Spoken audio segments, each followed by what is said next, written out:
Hi everyone, and happy Thanksgiving to all of my friends out there. If you are listening to this after Thanksgiving, I hope that Thanksgiving time was very insightful for you. Of course, when holidays come around, it always is a really, really interesting time to kind of contemplate on our family relationships, family dynamics. And then I also think it's a good time to start planning ahead for the next year and how we can incorporate family more. If around the holiday times you feel more lonely or like the family's not really together, then I think it's a really good time to start planning ahead for next year, what things you can do with family to shore up those bonds, to talk about, things that might be, just not really working and things like that. But in general, I'm hoping that everyone is having a good Thanksgiving. It's actually really funny because in Arizona, of course, there's a lot of, reservations and things like that in Arizona. And so it's actually not that big of a holiday. Not that people don't celebrate it, but it's actually not really that big of a holiday in Arizona in general. Now, of course, we have like United States tradition, so there are people that celebrate it, but what I saw mainly were people were already putting up Christmas stuff. So after Halloween, it's like Christmas goes up. So I thought that was very, very interesting, which of course makes sense. So anyways, I thought that I would talk about something that has to do with the Thanksgiving theme. And it's a little loosely associated as far as I know now. But I do believe that it in some type of way does have a lot of connection to Thanksgiving. I just don't know exactly what the research is on it. So this is actually going to be me telling the story of a character. A character. Okay. So let's do some background information. And it's 11:51 right now talking about this. Some background information on this. So back on October 24th, going into the 25th of 2020, I had a dream. I had a dream about the story I'm going to tell you, which eventually, of course, I'm going to be turning it into a book, which is going to be one of the many books. Hoping to turn it into like an animation too. Like I would actually love that too. So anyways, I had the story given to me in a dream. So pretty much the outline of the story. So they pretty much let me know that, the things in between, I would be able to kind of get the pieces of the story along the way, but this was the outline that they wanted me to follow, which is the first time that I consciously remember of them actually dictating a book concept to me. And of course, I believe that when you have information given to you like this, it is actually in some form of fashion, actually a story of someone or a story of times that have already happened in some kind of sense. Do you know what I'm saying? Like, I believe that this is the story of, if not an actual person, some type of event that happened a while ago. And so hopefully through this story being told again, there will be some massive changes in consciousness where it will trigger some thoughts and some ideas and some new ways of oh, look, another dandelion. You guys, for like the past 3 or 4 days, I kid you not, and I'm taking that as a sign of like, okay, you're on the right track. I have been seeing dandelions blowing in the wind. Like, not the full thing, but like when people blow it and make a wish, it's like I'm seeing people's wishes in the sky. It's so interesting. I've seen about like 3 or 4 times where like this dandelion that, all of the, I don't know what you call it. I don't think they're called petals. I don't think it's called petals, but you know, people make a wish and then it blows into the wind and it still has like the kind of, oh child, I don't know if you call it a stalk, you know, but the round part of it, I've been seeing them blow in the wind past my car window. So I'm like, okay, some wishes must be coming true. Which I have a really, really big manifestation that I'm trying to do for Christmas, or specifically winter solstice. So I will definitely talk about that manifestation when it comes true. I'm not going to say if, because it could come true this Christmas, which is what I'm hoping for, or I could be setting it up for next Christmas, but definitely eventually it will. So anyways. So let's get into this dream. And this is going to be the story of Platonic Fred. And I'll talk about the name of it a little bit later, because that is a little bit different. But it's Platonic Fred, okay? Now, that's the name that I heard in the dream. And it literally was like, this is the story of Platonic Fred, okay? Okay, so Platonic Fred is a fairy, okay? He is like a flying pixie with wings, and he has a blue or green cap on his head, or some type of combination of blue and green. And so what ended up happening is that there's some type of event. So Platonic Fred is not, let's say, like an earthbound fairy. He is a cosmic fairy. Now which we'll get into that, he has descendants on Earth though, but he is not bound to the Earth plane, okay?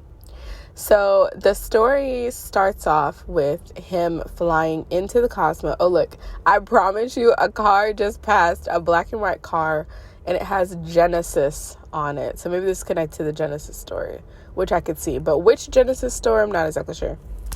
So Platonic Fred, the dream starts off with him flying into the sky, okay, into the cosmos. So not just our blue sky, but past that, into the cosmos, okay? And this is the dark cosmos, because I've seen a light cosmos. This is the dark cosmos. And there are these, what we would consider to be on Earth, angelic beings in white robes. All of them seem to be male, to be honest with you. And they were having some type of congregation. That's like a church thing. That's interesting. Some type of communion, which is also church. Some type of, some type of meeting, okay, going on. And so as he's getting closer, you can hear them talking, and they're saying that there's some, oh, look, a Titan just passed. Okay. So anyways, as you get closer, so it's kind of like I am watching this movie play out. That's how it is. So there's an energy that starts narrating what's going on, but I'm watching it as like almost like an interactive movie. That's what I would say. So as he's flying up here towards this group of beings, he starts to hear that they are fretting. Let's say fretting. I usually don't use fretting, but fretting about, because there's something that's going on Earth, and they are not close enough to Earth. That's what I would say. They're not close enough to Earth in order to handle it themselves. And so they want to bring in someone who is closer to the Earth, and that being would be Platonic Fred. And so they're calling on him, in a way like summoning him to them to let them know what is going on and to see if he would be willing to go down to Earth to help out with what's going on. And so they kind of have like this holographic Earth, and, you know, they're pointing to different things and different places on the Earth, and they're letting him know that there is a synastry between these different events that are happening in one particular family. And this would be his descendants. So these would be the descendants of Platonic Fred that are still on Earth.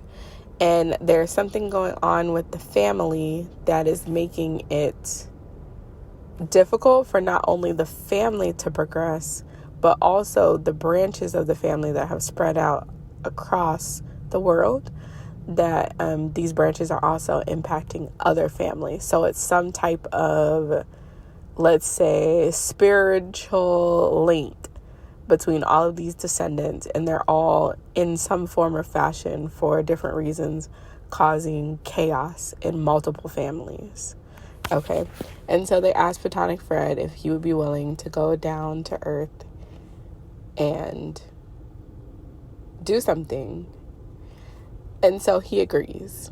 And I would say that this beginning part, what I saw flashing in my head was the beginning of It's a Wonderful Life. It was very similar to the beginning of It's a Wonderful Life. Is that the movie, right? It's a Wonderful Life? I think so. It was very similar to that beginning, very, very beginning parts of it. So, Platonic Fred ends up deciding that he is going to go down there and try to make, well, I don't know if it was amends, because I don't know if he needed to make amends with them, but they definitely needed to make amends with people on the earth. So I think he was going down there to kind of push this process through. Okay? So he enters the Earth atmosphere, and he ends up being born from the lava of a volcano in Hawaii. Okay, and I actually think that I remember, let me see if I can actually pull up what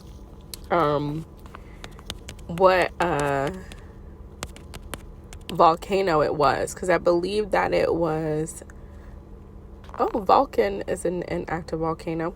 That's not what I'm talking about though. An active volcano, and I believe that it was on Oahu. Yeah, here it is. Ko'ola. Ooh, ciao.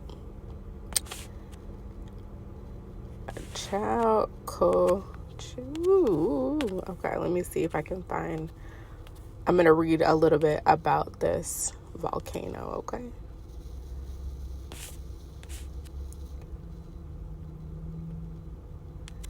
Okay. The Ko'ola, that's probably not how you pronounce it, but anyways. Range is a name given to the dormant, fragmented remnant of the eastern or windward shield volcano of the Hawaiian island of Oahu. It was designated as a national natural landmark in 1972. Ooh, interesting. Okay. And so let's see. It is not a mountain range in the normal sense because it was formed as a single mountain called Ko'ala volcano. Ko'ala means windward. What remains of Ko'ala is the western half of the original volcano that was destroyed in prehistoric times when the entire eastern half, including much of the summit of caldera, slid cataclysmically into the Pacific Ocean. Remnants of this ancient volcano lie as massive fragments strewn nearly 100 miles over the ocean floor to the northeast of Oahu. Kaneohe Bay is what remains of the ancient volcano summit caldera after the slide. The modern Ko'ala Mountains forms Oahu's windward coast and rises behind the leeward coast city of Honolulu.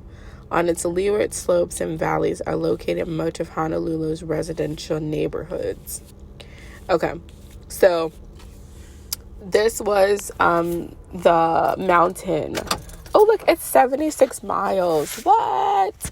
Child, I kid you not. Yesterday, I was watching like these, a lot of music yesterday on YouTube. And not just music. And I promise you, on, like, it was like, between like, I think it might have been like 2 and 4 o'clock or something, I was watching these videos, and almost everyone actually, like 5 in a row that I picked, I was the 76th like on the videos. It was so strange. I was the 76th like, and these are like random. I think I was listening to Search and Destroy by SZA. I was a 76th like on that video. And then I listened to a video with Chris Brown, and what is that song? Temperature. I was 76 on that video. And then I went to a different version of the Temperature, like a different person who uploaded it, and I was 76 on that video. Then I went to Decode Your Reality, and I listened to The Beast Decoded. He just did The Beast Decoded. I was 76 on that video, and now I'm seeing 76 again. So I don't know if you're seeing 76 too. Maybe this information is really, really in key with you in some type of way. So what? Okay. So anyways, so he was born from the volcanic lava of this volcano. And I remember seeing that I guess he waited until like he was born from this lava, I would say. By the time that the lava turned black. Lava does turn black, right? Hold on. I just want to double check. I'm pretty sure it turns black, but I'm not. Okay, so the black color comes from the magnesium and iron-rich minerals. Oh, okay, because iron is super significant. Which, of course, you know, in mythology stories, it says that iron is toxic to fairies. That's a whole nother situation. Okay. Oh, yeah. And then obsidian, which is where we get black obsidian from. And he did when he was, like, born from these ashes. So, like, he literally didn't look like he was born, but it was some type of, like, portal or something from him to come through this lava. And he did, and it's so crazy, he did pull out, like, a black mirror. Like, you know, one of those old English kind of hand mirrors. And that's how I knew that even though this was in Hawaii,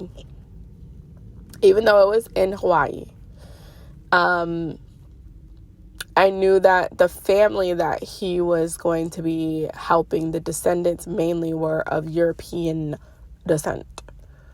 Because he pulled out this like black handheld mirror, like, you know, when they have like, you know, the typical princess mirrors, the handheld ones, and they have like the designs around the frame of the mirror and stuff like that. It was like that. And I don't even know if I knew about obsidian mirrors at that point. You know, those are like the black mirrors, and you're supposed to stare into them and see your reflection, which I've done that in meditation. Woo, child, okay? It's a very interesting occurrence. So anyways, he pulls out this mirror and stuff like that. And then the next thing I know, I'm seeing another part of Hawaii. And this part, I can't remember what it was. It was another part of Hawaii. And there was this family that was on vacation in Hawaii.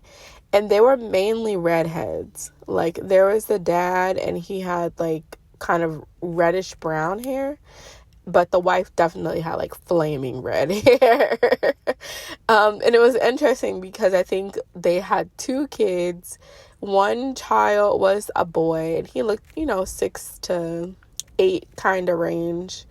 You know, that kind of sweet spot, maybe like 7. And he had spiky blonde hair, which I thought was interesting. And then they had an older daughter who's probably like 11 to 13 range, and she had brown hair. So I thought it was interesting that neither of the kids had red hair, but both of the parents had reddish hair. I mean, maybe the dad's hair, I mean, it definitely had reddish tints to it. I mean, it was brown, but it definitely had reddish tints to it. So anyways, they kind of had on, which I thought was interesting. I don't know if people actually do this, but they kind of had on like safari type of clothes though. And I remember that there was like this huge clearing between this old volcano. So I think this was a different volcano, but I'm not sure, but it was a big old volcano. And there's a huge clearing, and they were on some type of tour of it.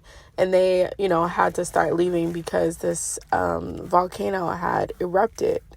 And that was like Platonic Fred coming back when the volcano erupted.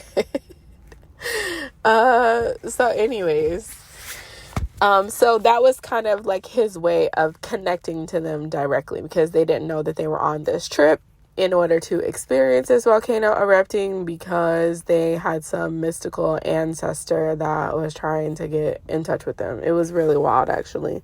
And I was like, wow, that's really intense, that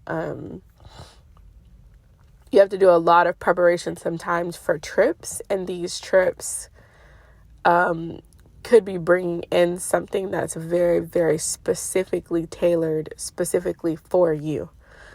And you have to do a lot of planning and stuff like that, and you don't even know, like, on the spiritual plane, what it's even aligning for you. It's a very, very deep, very, very deep concept. So anyways, they ended up flying back home, and so he flew home with them. That was like his portal to them, let's say, because they were now I don't know why it was specifically Hawaii, but I mean, I know that Hawaii is usually connected into, is it Lemuria or Atlantis? Child, I don't know. One of those. I think it's, hold on, wait, let me really think about this.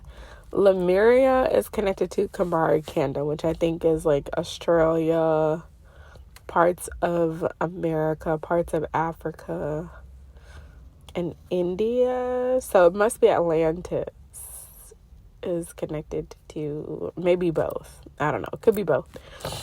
So it could be something connected to that. But anyways, they ended up flying home. And so he spends like so this is before Thanksgiving. This is why I'm like, this has to do with Thanksgiving. But we're going to get into it because it has to do with something that predated Thanksgiving.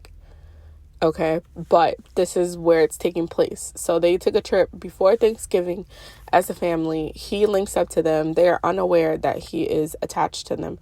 Ooh, this red charger is really nice. Hold on, let me drink some of my drink, okay? I got, Starbucks. Like I said, they just go right into, they did have like fall, flavors and stuff like that, but it wasn't specifically marketed as like Thanksgiving stuff. And then by the time Halloween came, like 2 or 3, like 8/17, interesting. That's like La Llorona numbers for me.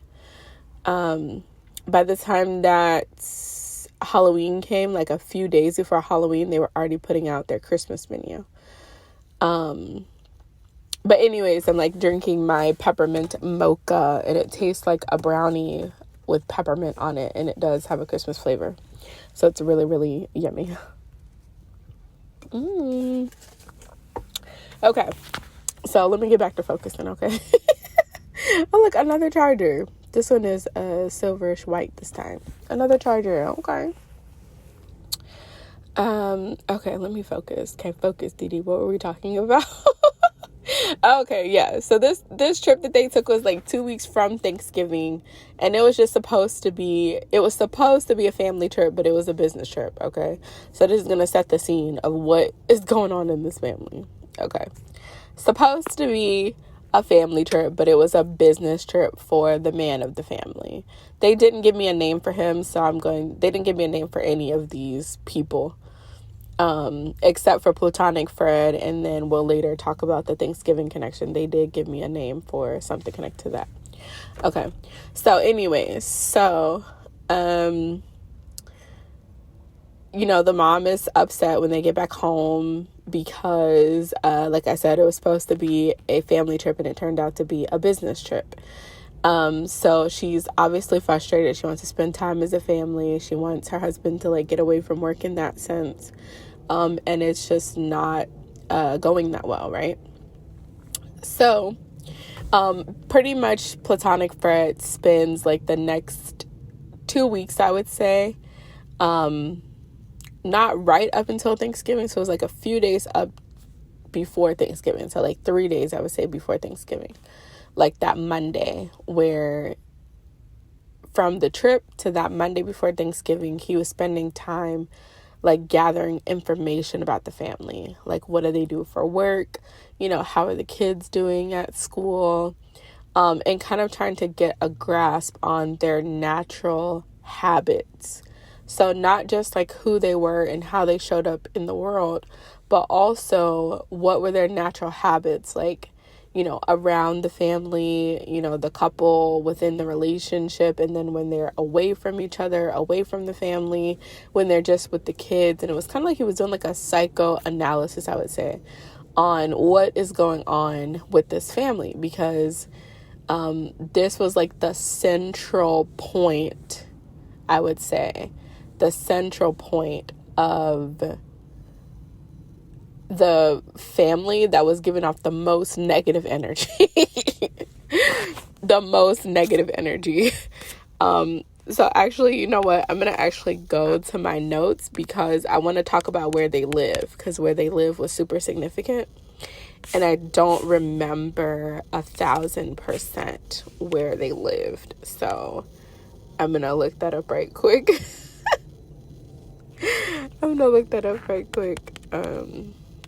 So let me see. Yeah. Ooh, last time I modified it was on May 13th, 2022. Ooh, that's a very specific day, which I'll probably talk about that later. Okay. Yes. And where did they live? Okay. Yeah. Koaloa on the windward side. Yep. Okay. 2022. Mm-hmm.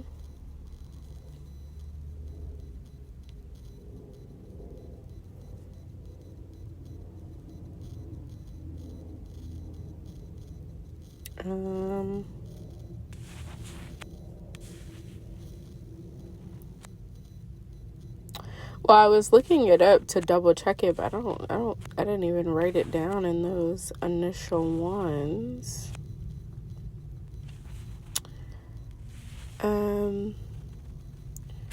Okay, well, we're just gonna go with it because I was pretty sure that they live in Pennsylvania. That's pretty much where I believe that they were living, was Pennsylvania. Let me double check because I'm just kind of scrolling through. So I'm just double checking to make sure that this is what I'm talking about. Okay. Yeah, he was just observing the scenes mixed in. Okay. Yeah, I didn't put it in there, but anyways, it's 12:17. And 12:23. Interesting. Okay. It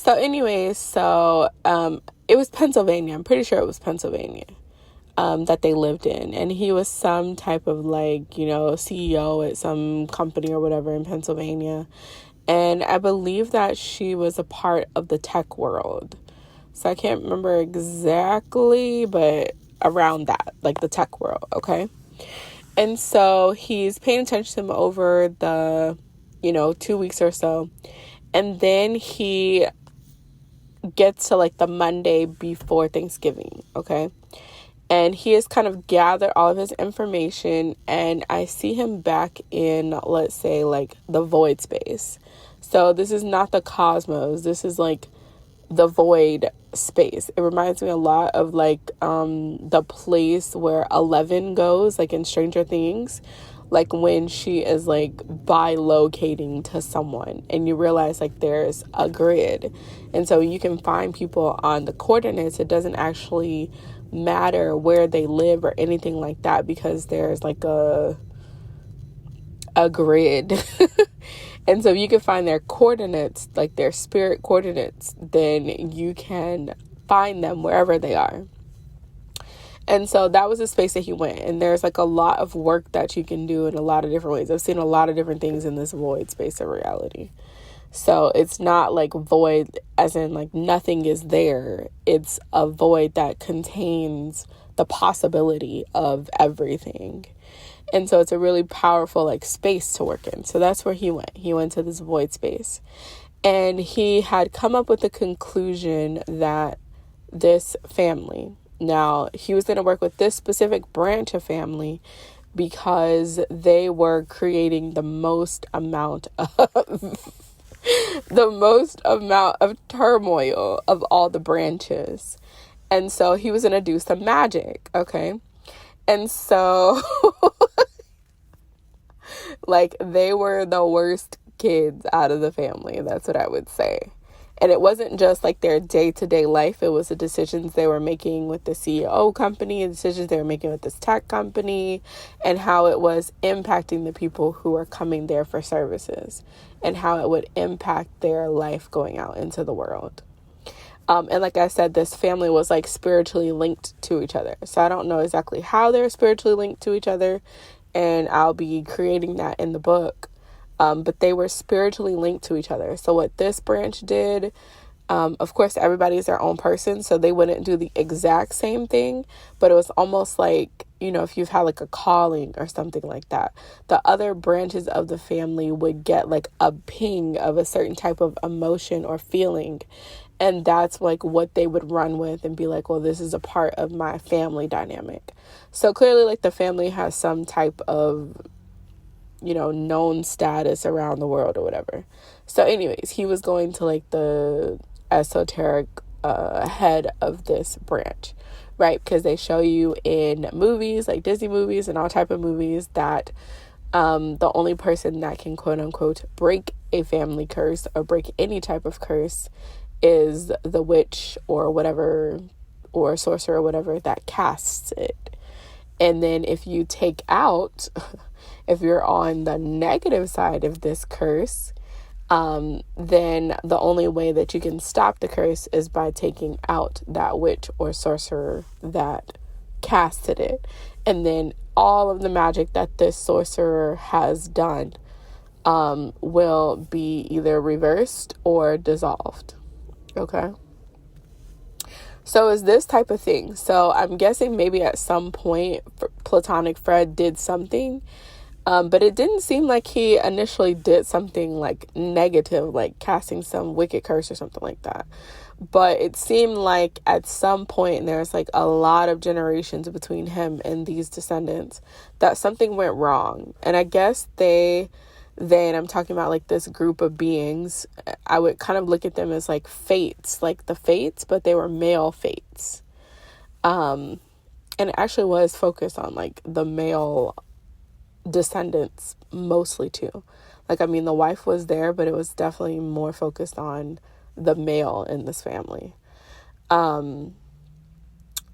Like that they were like keeping track of everything. And I guess they didn't feel it necessary to call in like the big wigs of the family because they assumed that eventually things would work out, right? Like when you have kids and you're with them like a lot of the time, is something I personally experienced. You know, there's certain things that you really don't have to teach them.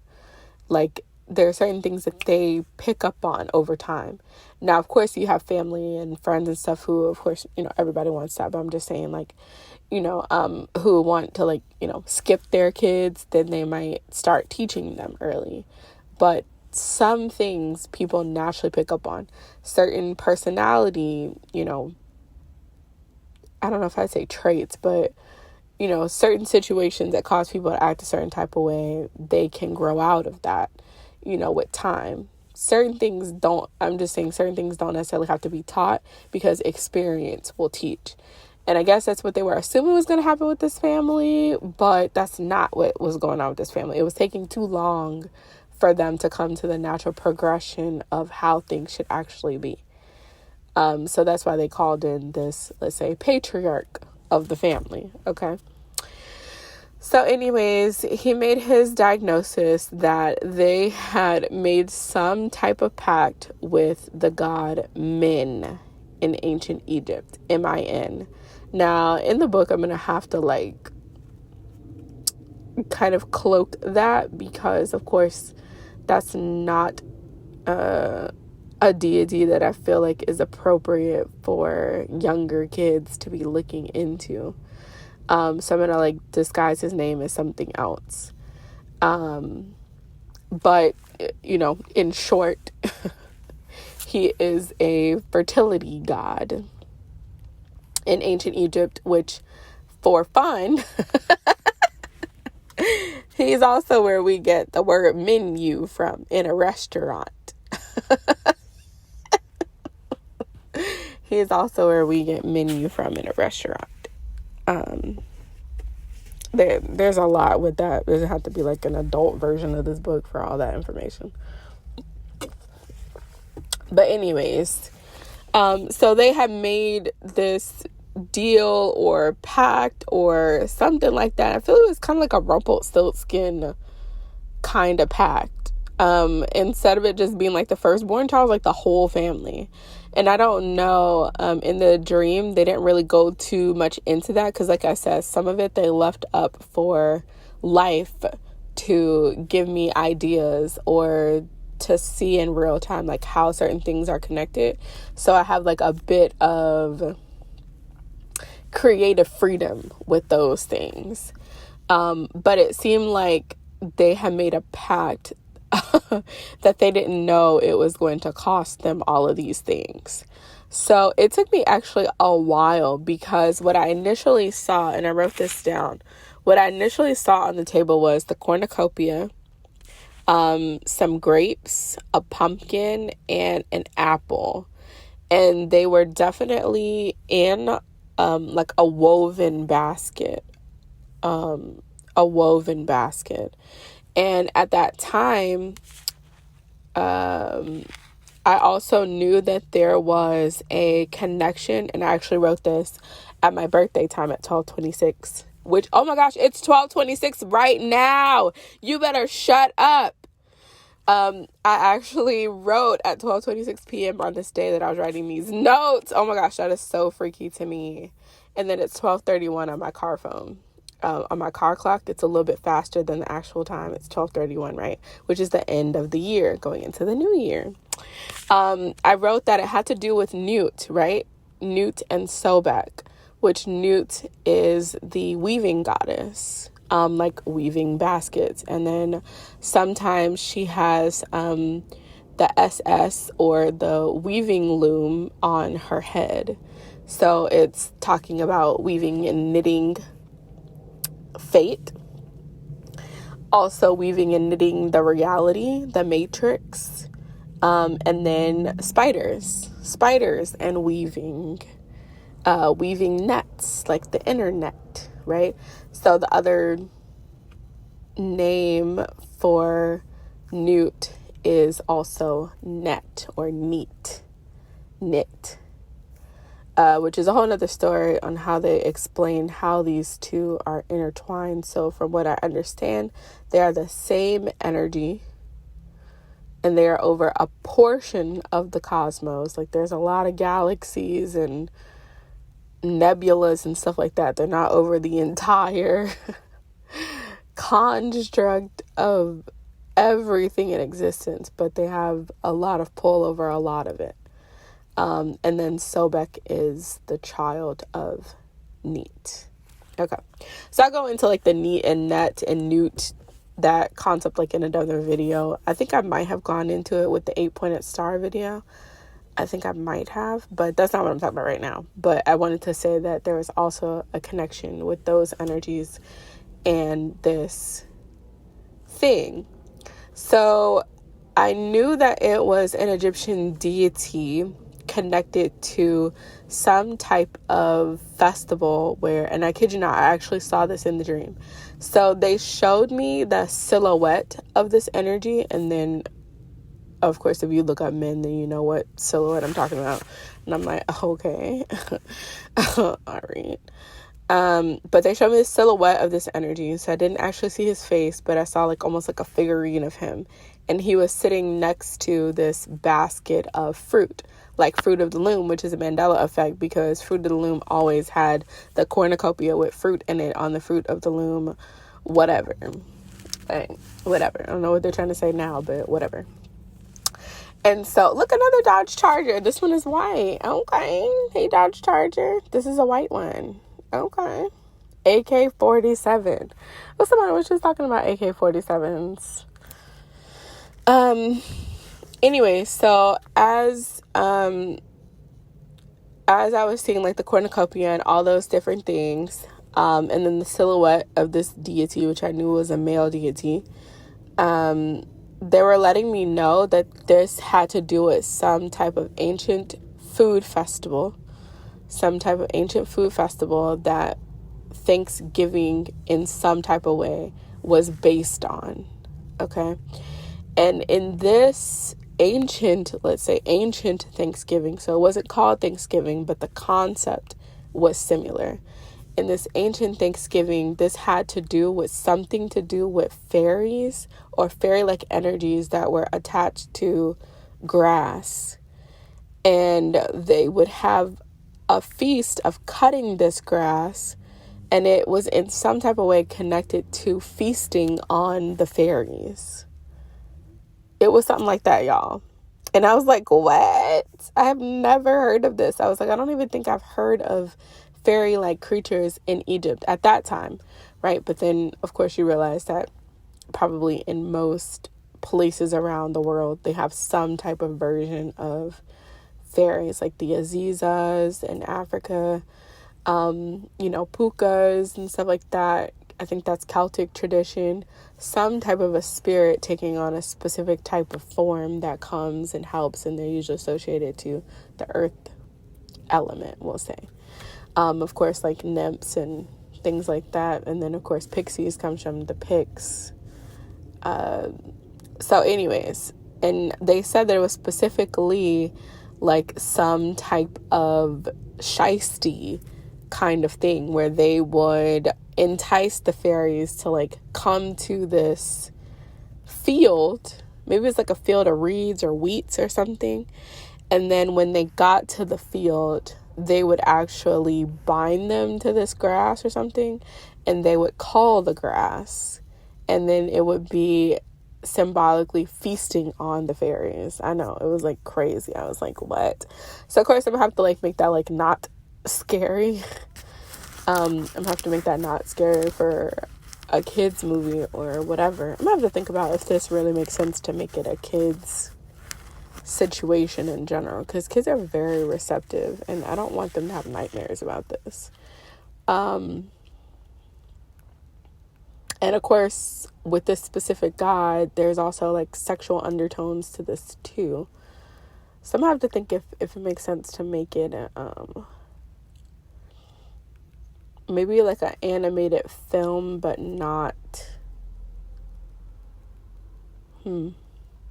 I'm gonna have to think about it because I'm thinking about it realistically. I'm like, does that really make sense to make it a kids movie?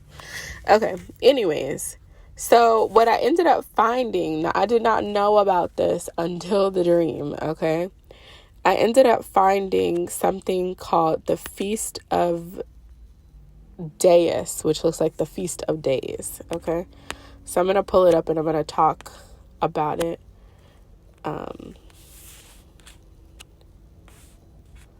I'm going to talk about it right here. Talk a little bit about it, Okay. Yeah, 12/31. Okay. Oh, this one actually talks about, wow, and this is November 2nd, 2023. They must have updated it. This one actually does say ancient Thanksgiving celebrations, harvest festivals in Egypt. Whoa. I forgot I even found that. Okay, so this says the origin of Thanksgiving celebrations stem from the harvest festivals existing thousands of years before European colonists sailed for the Americas. Harvest festivals flourished when hunger was a constant threat, and many societies often felt at the mercy of the gods. The Neolithic agricultural revolution resulted in the wide-scale transition of many human cultures and communities beginning 10 to 12,000 years ago as hunter-gatherers began to settle down and farm. Their more prominent communities permitted humans to experiment with plants. Once early farmers invented agriculture techniques like irrigation, crops could yield surpluses that often needed storage. Okay, I'm going to skip down some. So Egypt's harvest festival of men, the Feast of Dais. So I'm saying D-A-I-S, and it's 1234. D-A-I-S, which I'm sure is probably where we get days, and probably also where we get Deus, God, from, which is Zeus. In Egypt, Min was a central god of reproduction and vegetation, and the Feast of Dais was held in his honor. Min was the Egyptian god of fertility, rain, the desert, and travelers. He was also considered a god of regeneration, which is believed to symbolize the forceful renewal of the sovereignty of the Egyptian pharaoh. Min was honored in the coronation rites of the new pharaohs to ensure their production of a male heir. Oh, so that's why it was so male dominated. Interesting, because the whole thing was like focused on males. It was not focused on females. Okay, so Min was depicted as a human male with one arm, one leg, and an erect phallus. I didn't know that he only had one side of his body, which is interesting. He carried a flail and wore the double-plumed crown. Okay. Okay, so where do they talk about the fairies with this, though? Oh, prickly lettuce. We have that growing in our backyard right now. The wild prickly lettuce, Lactuca virosa, was domesticated, and this version of the lettuce was Lactuca sativa, which was said to have been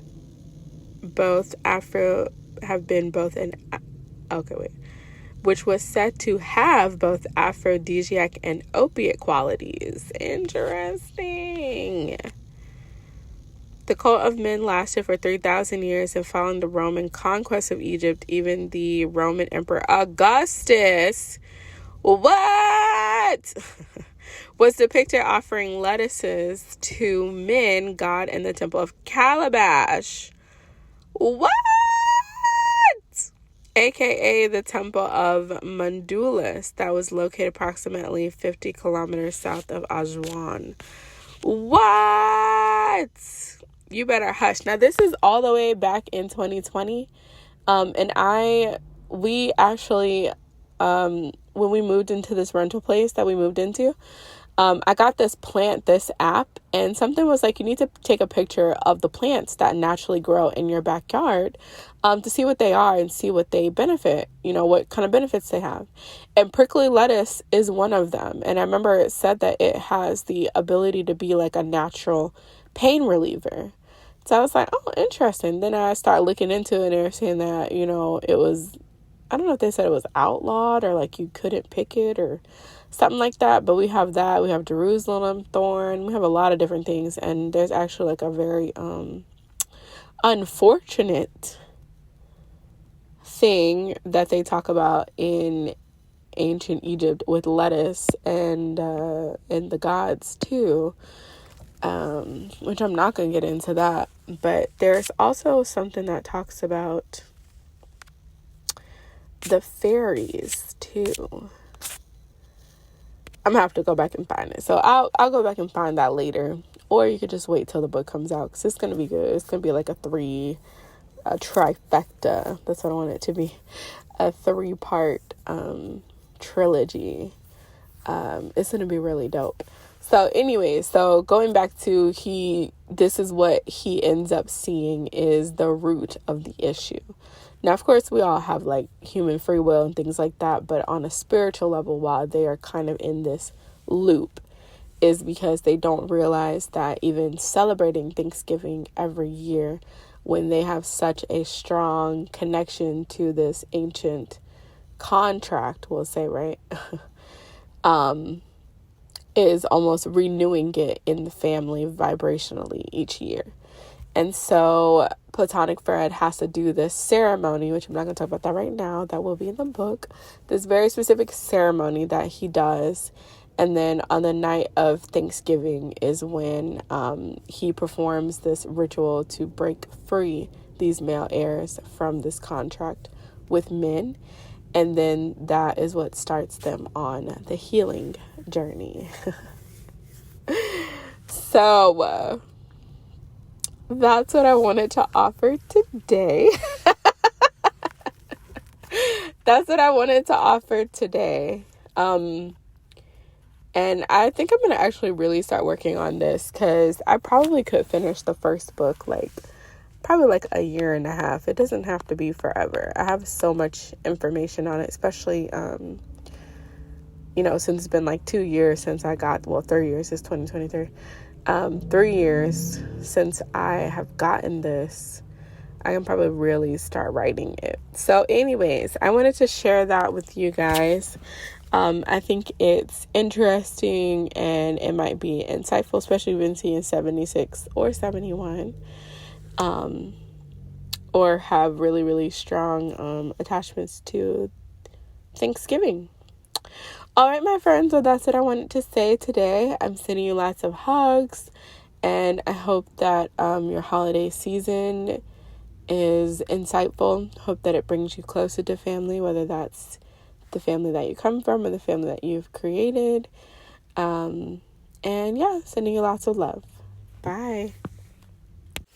Okay, it's 2:19 on the clock. I'm saying goodbye and everything like that, and look, there's a black Dodge Charger behind me too.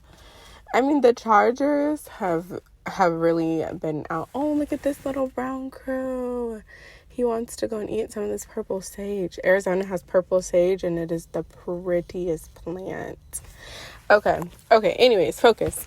I'm saying bye and all that stuff, and I totally forgot to explain the name Platonic Fred. So Fred is Alfred, which is wait. Which is really funny, because I had a friend in high school who I called my twin, and I can't remember who it is now, but we had like another friend that used to call her Alfred, because she has a name similar to that. This is a real person, so I'm not gonna like put her name out there. But then it's really funny because, I listen to people on YouTube, right? And like it's certain things that like they don't talk about at one time and then they end up talking about it. So I'm probably sure at some point I probably will mention her name. And we called each other twins. Then, there's another story about another person with a similar name who I actually dreamed about this person before I met them.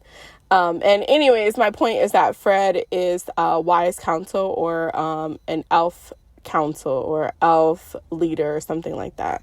I wrote it down in the notes. Oh, it's 221. That's the number of Venus.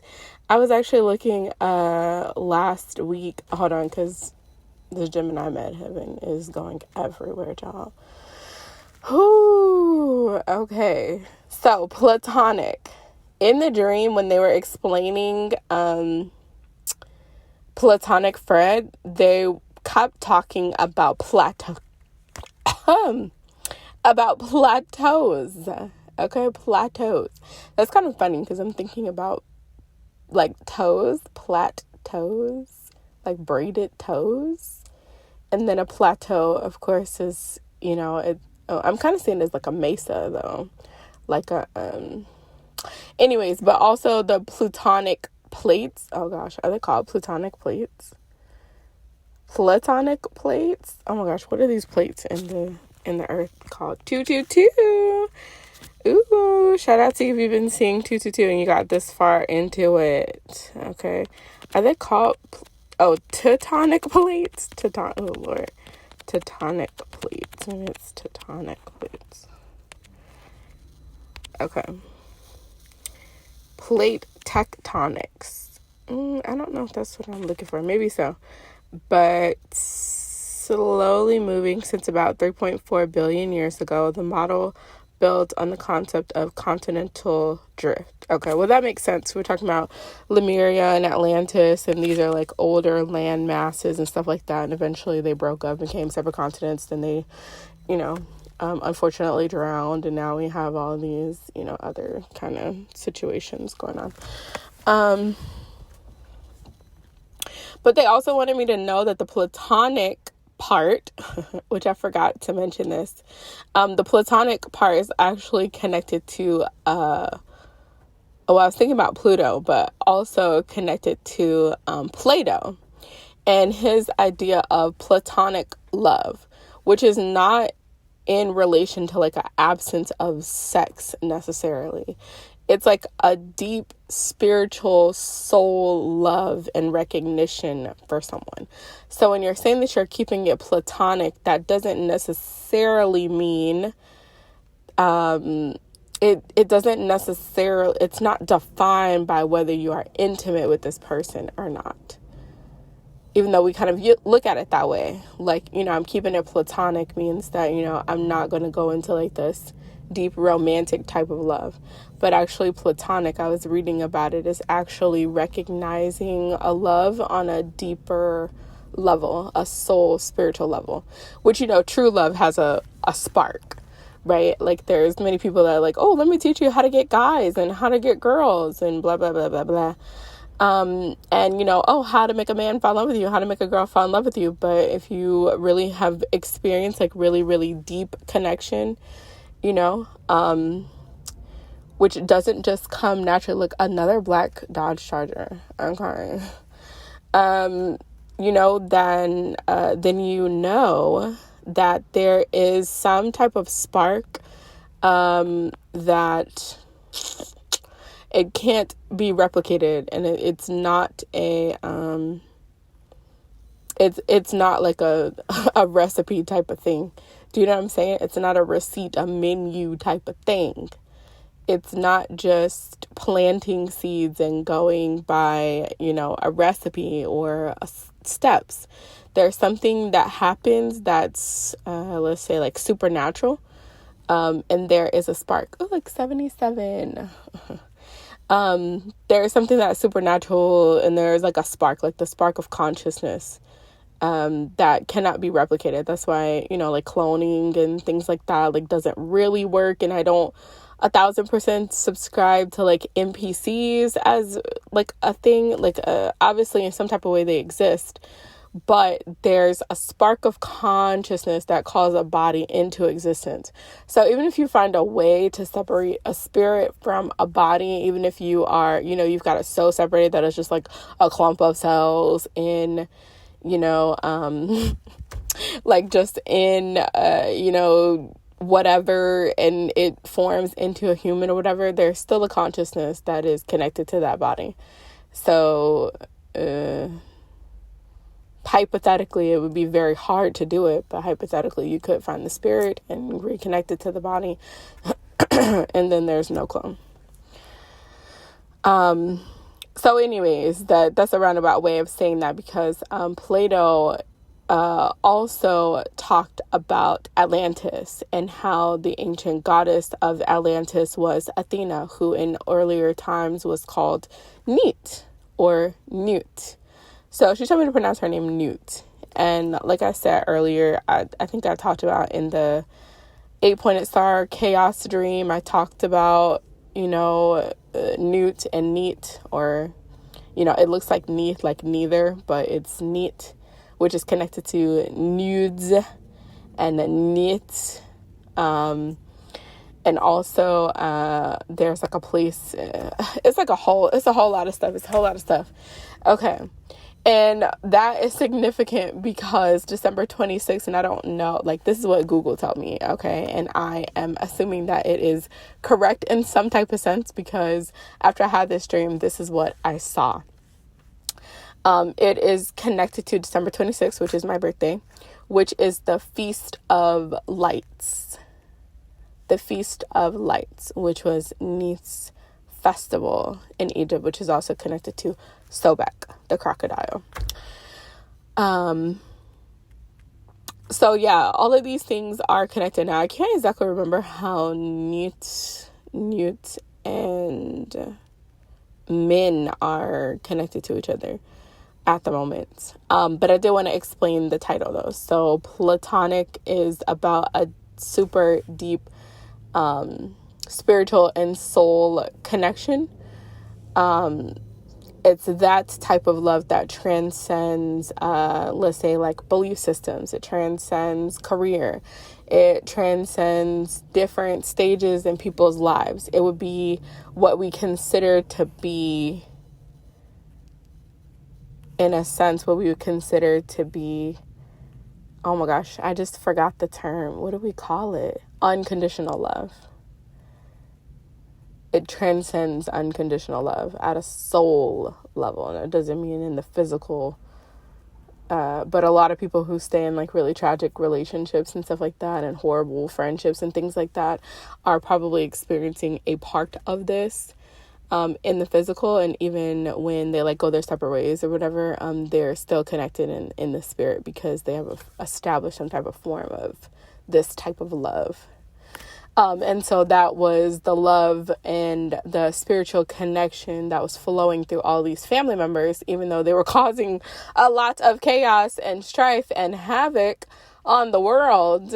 They are still, even binding has like a weird feeling to it, but that's the best way I can say it, like a bind through the spiritual love, where they are still connected to each other, and what they do impacts each other on the plane and then impacts other people. So yeah, I wanted to say that because I forgot to say that. Oh, look, it's 229. 29 is one of my numbers. I know I keep on commenting about every single number I see. But people do that on other videos and it syncs up right with my reality. So I'm like, okay, I know I'm at the right place at the right time, saying the right things, right? So that's really why I'm mentioning certain things, because so that it syncs up and it's like, oh my gosh, yes, this is super relevant. So we're figuring this thing out, because it is a complex puzzle, child. Okay. All right, everyone. Again, happy Thanksgiving. I'm sending you lots of love, lots of hugs, lots of awakening, lots of enlightenment, and figuring this stuff out. A lot of action. Okay. Bye.